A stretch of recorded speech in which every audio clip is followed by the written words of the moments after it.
Ladies and gentlemen, from the depths of flyover country in the heartland of America, to Kansas City on the other side of the mighty Mo, welcome to Hitting the Bricks with Kathleen, the genealogy show that features your questions and her answers. I am John, your humble hubby host, and on this episode, we'll be talking to Dina Newman from the Sunflower State, the Wheat State, via Coffeyville, Kansas. So now, let's start hitting the bricks. So, in spite of all the technical issues, hopefully we'll be able to hear everybody. If not, it's my fault. Fire the technician. But we're here, Kathleen, with another neighbor. We just finished with Stephanie Holthouse. Apparently, we're just running down the street. And we are here with Dina Newman. Dina is, what is your official title? Director for the Center of Neighborhoods, KC? For neighborhoods at UMKC, yep. And Dina does a lot of great work there. And Dina and I actually have a oblique connection because I worked with a guy named Mike Rowland, who is also heavily involved in the community and has Ophelia's garden named after his grandmother. So, of course, is associated with Dina that way. So I also, when I'm not at the Center for Neighborhoods running that, I also have a small nonprofit called Kansas City Black Urban Growers, or KC Bugs. Mike is on my board. Before I knew that, Mike and I go way back from when we were doing the gardening stuff and urban farming. Yep. Well, that's new information. I did not know that you actually had this not-for-profit. Oh, we'll have to sit on the porch and have drinks, and I'll tell you all about it. Okay. Sounds like and John, you and Dina have something else in common. What's that? Coffeyville, Kansas. John has a connection with coffee? No.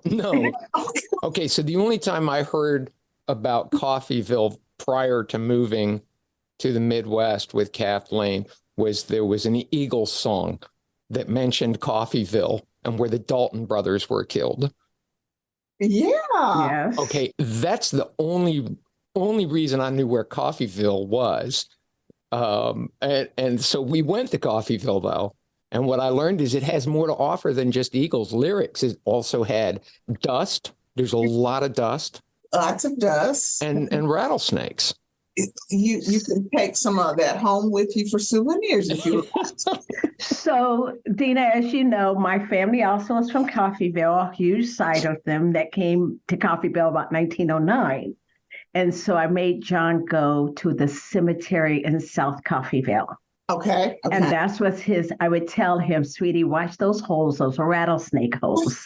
He was fed up with me and the rattlesnakes and the cemetery while we were taking pictures of the gravesite. Oh, gosh. And I've never been to the South Coffeyville Cemetery.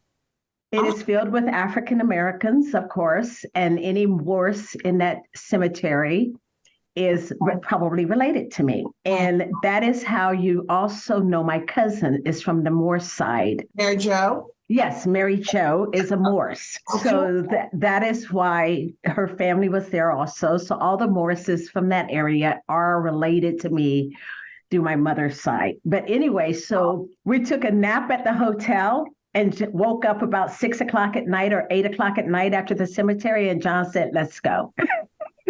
Okay. He's like, okay.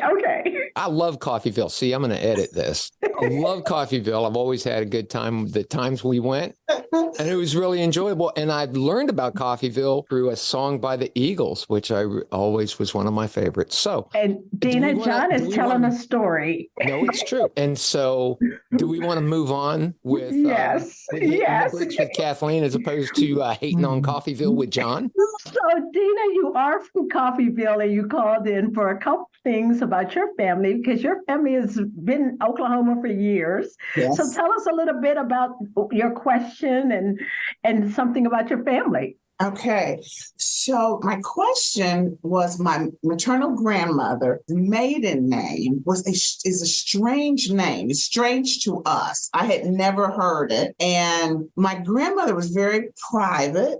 We didn't get to learn a lot. She said that her father was Native, her father's father was Native, but there was never any real, it's like, really? Are you? So it's almost like I know a lot more about my grandmother's mother's side of the family, but her father's side of the family, we really don't know a lot about. It's just an odd name. And again, we were curious, are they really native? What's that name, Dina? Tyeskey. Got anything about Tyeskey, Kathleen? I do know quite a bit about the Tyeskies, and I'm going to ask Dina one other question though first, and that where was this that your grandmother lived in? Before she came to Coffeyville? Yes. Oklahoma. It escapes me. Fort Gibson, maybe? That's it. Fort Gibson. Okay. Yeah. So the Tyeskeys are from that Fort Gibson area. The reason you think that name is kind of made up in your family is because it was adopted into your family. What? Your grandmother's ancestors adopted the name Tyeskey. That is not even a slave name of theirs. It was originally Harnage. Kathleen, wait a minute. Harnage? Harnage, Harnage. Never heard. Okay. Dina, the Tyeskeys are from Fort Gibson, Oklahoma. And on their paperwork, they tell you that their native name was Harnage and their English name is Tyeskey. So there was a time where everyone could adopt a name. They claim to have adopted it back to 1816. Kathleen, why would someone want to adopt a name? Because sometimes they didn't want to carry on with the slave name. Okay. Now, your family were not slaves, though, under the Harnages either, but the Harnages married into the family where they were the slaves. So your family were slaves under a guy by the name of Jack Bell. What? Have you? This is sad that this is not on video. Yeah. This should be a video. Wow. So the best part about your story is that, Dina, if you have heard of the Work Progress Administration, the WPA, they went around and captured stories of the older ex-slaves. There is one particular one that followed Jack Bell because they were also on the plantation. Dina, your family was enslaved by Jack Bell. Jack Bell had property not only in Oklahoma, but also in Texas. And he carried his slaves back and forth before the war in the 1850s. One of the older enslaved persons by the name of Phyllis Petite, not necessarily relation to you. She married a Petite, but she also was a slave of him. Her story is told. I have the links and I will send their story to you so you can see what your family went through. Oh. And I know your family went through it because they tell the same story in their Native American application, how they went back and forth from Oklahoma to Texas, and they tell about Jack Bell. And they were applying for what, the Native American application? They were applying to be freedmen, trying to get land and trying to get the benefits of the Native Americans. However, they were rejected. Oh, wait, hang on a second. So this is like, I think it was last season or something. Somebody was on rejected rolls? Yes, that is exactly where Dina is going to find her roles also. That was Vicki Van, I believe, out of Tulsa also. Okay. Who is also from the same area, Hobart, Fort Gibson area. And she was also on the rejected rolls. Now, the reason Dina's family was rejected is a different reason. They could not prove that they came back to Oklahoma in time to apply originally. There was a deadline when you had to be in the territory. Whereas Phyllis, who was also a slave of the same man, she was enslaved by Jack Bell. She and her family were not rejected. They were accepted because they could prove that they came back. Oh my gosh. Okay, so are you saying they were native, but they just... No, their family was not native by blood. Interesting. Not on the Tyeskey side at all. They did have very, very little blood. You have less than 2%, and some of that's from your father's side. Your mother had about 2%, so you're only going to inherit just some of that. But that doesn't mean that they weren't native.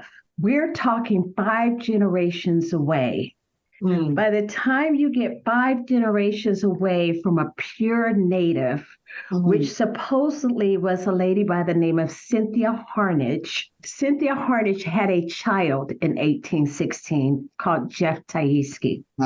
Okay. He claimed that his father, or his descendants claimed that his father was a Tyeskey. It was not. It was tied to the Tyeskeys, though. So not only are you not a Tyeskey, you're not a Bell. You do have Harnish relatives, but your native side comes from that side, that little percentage. And it's because the Harnishes were related to 2 other groups of people called the Wolves and the Standsills. Now, all of that is way too complicated, but I have a chart of how your Native American bloodline is passed down. By the time someone is 100% Native, down to your mother could only inherit about 1.56%. So that's why she has such a small amount. In between time, Dina, I have to say you are, and your mother was about 90-some% African. It is. What is it? We're all laughing, but Kathleen, explain the significance of why. 90%.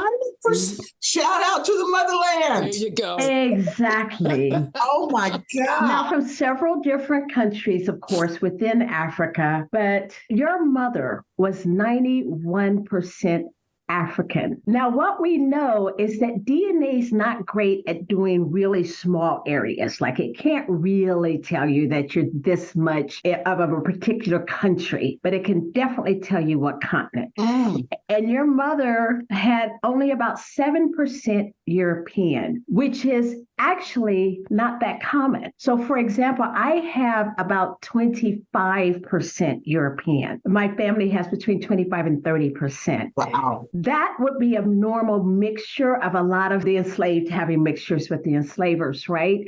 But in your family, that is not the case. Now, your father's side proved to be a little different because you have 13% European and only 85% of the African countries. I was quite impressed by that because we don't normally see that. But it's not necessarily unusual when we have a lot of communities that are all based on African originated slaves. Wow. Wow.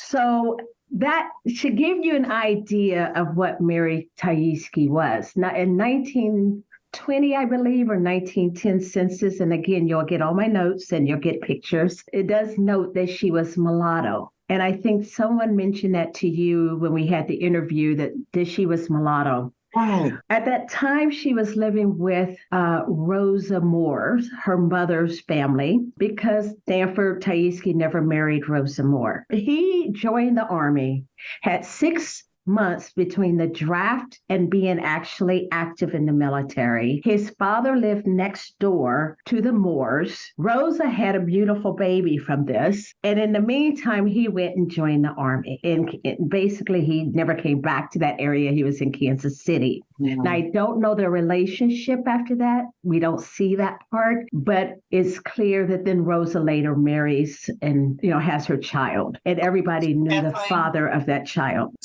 So my grandmother Mary, her mother is Rosa. My grandmother's father was Stanford Tyeskey? That is correct, at least on paper, and it does look like it's correct because that is the connection to the Harnage, the Standsills, and the Wolves. Why would they say mulatto? Perfect question. So one of the things we know about census takers is that, first of all, whoever answered the door, we don't know always who that was. Only certain censuses. In 1910 and 1920, we didn't know who answered the door. So the person even given the information might have not been given correct information because it could have been a teenage child.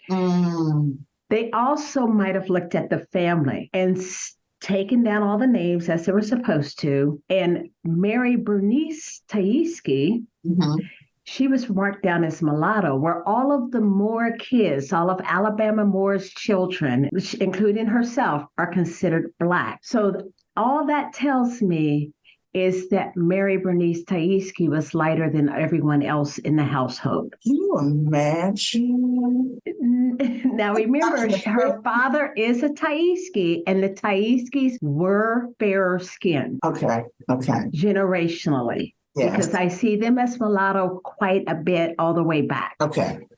So that does not mean, though, that they were necessarily native, but they did have a little of other races that they inherited, and that is showing in their skin tone also. Wow. So that is a little bit about your great-grandmother, Rosa, Mary's mother. Okay, so Rosa Moore, Alabama's daughter. And on the applications, they don't mention Stanford. His line does not mention a lot of the information. We had to dig in each application. So in about 1904, they applied for freedman status, and that's when they were rejected. And in doing so, we can see the Tyeskey going all the way back from Mary Bernice, assuming she is Stanford's child, which it appears she was, and on that line. The Harnages and the Tyeskeys did do a lot of slave trading,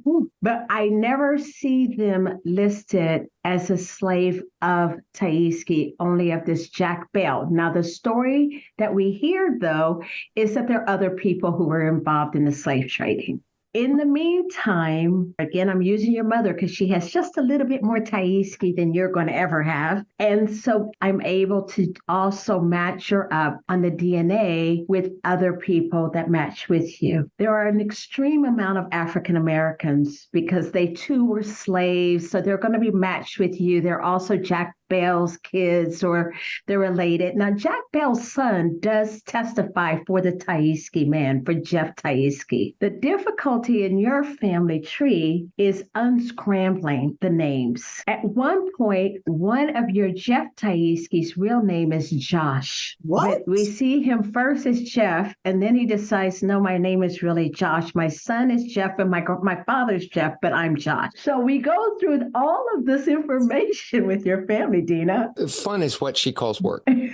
That's true. That is true. It's a lot of tedious poring over records is what she's calling fun, Dina. Oh my gosh. Yeah. Jeff changed his name to Josh? Jeff at one point was Jeff, and then he changed his to Josh. Now, that's just one of the Jeffs. There are two other Jeffs. So you have a Jeff of 1816, who was the first one that they were able to find. And the guy who turns it in says his last name was Tyeskey and his mother was a Harnage. So that's how I know where the Harnage, about the time they came in. And her name was Alcee Harnage. And supposedly this Jeff Tyeskey was fathered by that Cynthia person that I mentioned earlier. And they use that Tyeskey name, but they also know that they are Harnages because it's in all of their paperwork. Oh my God. Then there's another Jeff who is Jeff McKinley. So Jeff Tyeskey, who was born in 1874, fathered Rosa Moore. His father also went by Jeff for a while, but then changed it to Joshua. He was born in 1843. And that one has another very interesting surname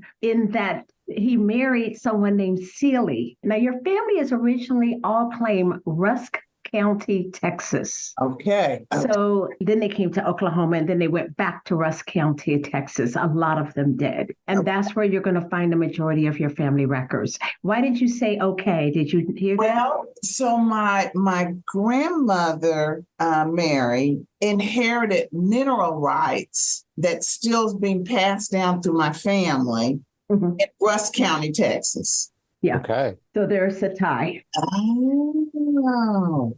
And like you said, most of your marriages, a lot of the births in your family are from Rusk County. Wow. Especially as we go back further. Like you said, you're from Rosa back.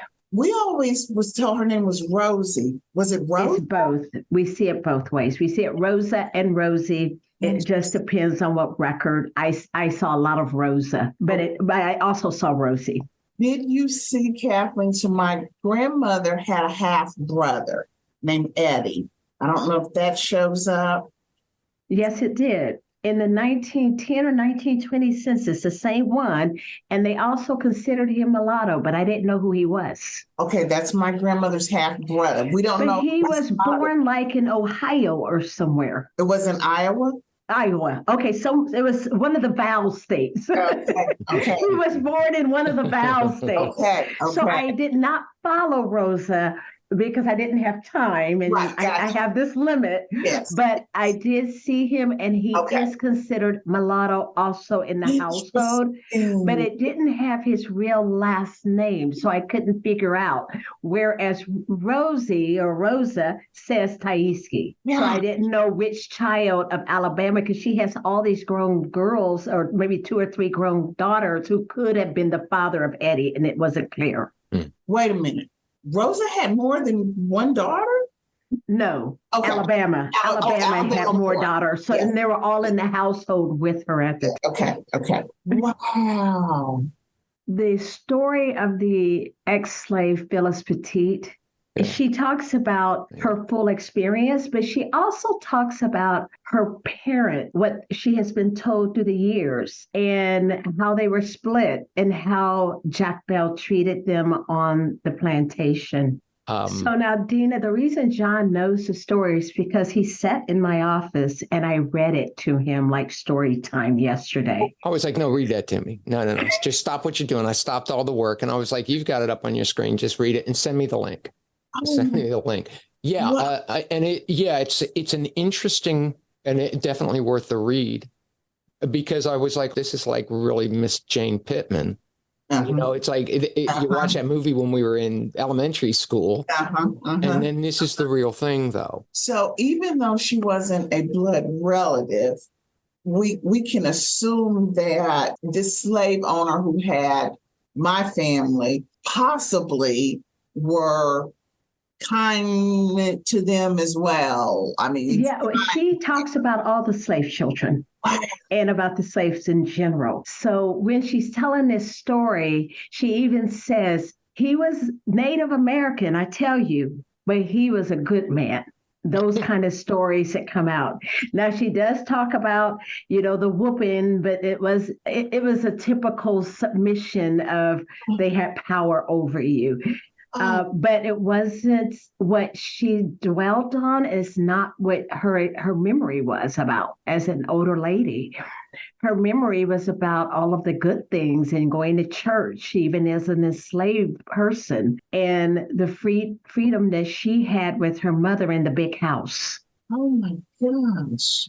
Now, I personally would want you to look up more information on Jack Bell and his plantations in Rusk County, Texas. I think that you should look up Jack Bell and do some research on him and see if there's any other stories. But that is the one. Well, there's 2 by Phyllis Petite that I definitely have in your package, so that you can click on the links. I think in general, Dina, I'm going to ask you, do you have any questions? Because I have a lot more information on your family. And then we had these other people who came in play because they also sold, they were selling people, and they didn't seem to change their names as they were doing it. Once somebody claimed Tyeskey, they kept it, even though they knew that their mother's name was Harnage. And that is where the Native American part really comes in. So do you have questions for me, first of all? Well, my mind is blown here. And I've never heard these names, this Bell and this Harnage. And and then the story of them going between Texas and Oklahoma is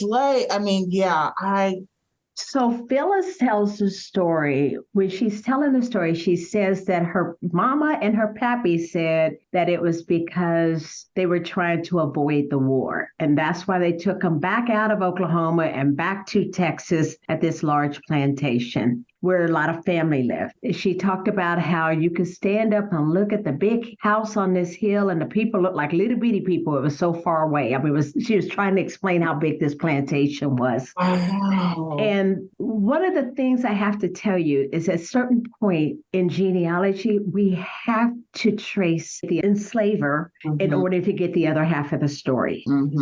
Because the transaction of buying people is just like buying anything else. It's in the deed books or the minute books, or there's agreements, or there's some sort of a court record. There's always more paperwork because we can always follow the money. And I did not do that for you, but I will help you to do it for yourself. One of the other things I did not do for you, I did not print every document, but I'm hoping that you have a library card.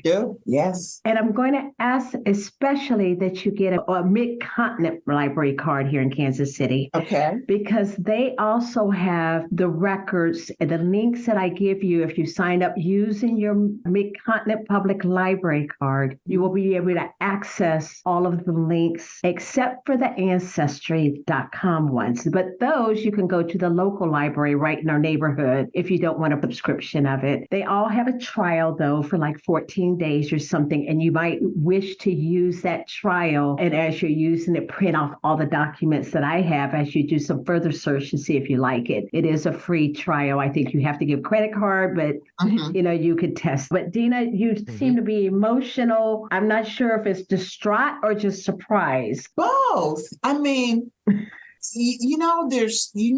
growing up, you hear these stories, right? And we always knew there were pockets that didn't make sense, or my grandmother was so adamant about not sharing her story. And we always wondered, what's the deal? What's the deal? And now it's just kind of like putting all these puzzle pieces together. And I kind of wish now, that, we had more opportunity to really kind of sit around as a family and dig into it. Right. Because there's still so many more questions in my mind. But man, you answered a lot. Like I said, that whole Rusk County thing, it was just like, what is that? That's it. And the Jeffs. Yes. And the mulatto thing. Again, it was just kind of like, was she half white? What was the deal? That helped a lot, how you explained the census taker, which is still, I can imagine that in my mind's eye. That is crazy. Okay. Right. I mean, when someone would look at me and say, well, next to somebody else, she looks mulatto. But maybe they look at your children and say, oh, no, she's Black, they're mulatto. So it's all on this range in the census taker's head. It's not scientific. It's not based on family history. It was based on appearance. Unbelievable. Well, much like race in America. Exactly. So one of the other things I do want Dina to do, John, besides get her library card to print off everything and maybe look up Jack Bell. She has a library card? No, but I want her to get one from Mid-Continent Public Library. But yes, you do have it. And the other one does work with Ancestry. I don't know if it works with what's called Fold 3. And that's where some of the links I'm going to Ancestry. You said Fold? Fold 3. Yes, FOLD. It's a database like Ancestry. It's part of it. It's owned by Ancestry, actually, too. Every time she mentions Fold 3, I said, Catherine, what is Fold 3? I heard of that. Okay. And it's a database. It's a database. Okay. Thank you, John. You're welcome.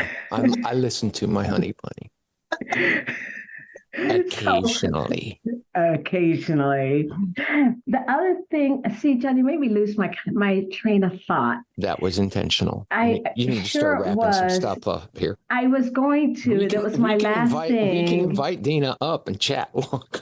I'm happy. Well, and I am going to, because we are going to ask her. Let me see. Review the story, Petite, create a family tree. Oh, you need to create a family tree. I did not create a family tree for you, but I will send you links of how you can put them even online for your family to see. Because I did give you who begat who on the Tyeskey side. Just know that they're not really Tyeskeys, but that is the name they went by. Okay, John, I think I am all done. If Dina has no more questions. Dina, do you have more questions? Oh, thank you so much, Kathleen. I don't even know how you do this. My head is already spinning. I would just be sitting there screaming, looking at, oh my gosh. Wow, this is amazing. This I cannot wait to share this with my family. Wonderful. Thank you so much. And thank you. Well, congratulations. You've made it to the end of another episode. Thanks so much for staying. Thanks to Dina for sharing her questions with us. Thanks to Chewy Chewbacca Brandt, our part-time grass sommelier and full-time threat to any living thing in the backyard, for his unwavering lack of interest in anything we're doing. The theme song for Hitting the Bricks was written and performed by Tony Fistknuckle and the Centipedes. Watch for their next appearance, Where the Crawdads Sing. You can find us on Apple, Spotify, and of course Buzzsprout. We'd love to hear what you think about the podcast, so stop by our Facebook page at Hitting the Bricks and let us know.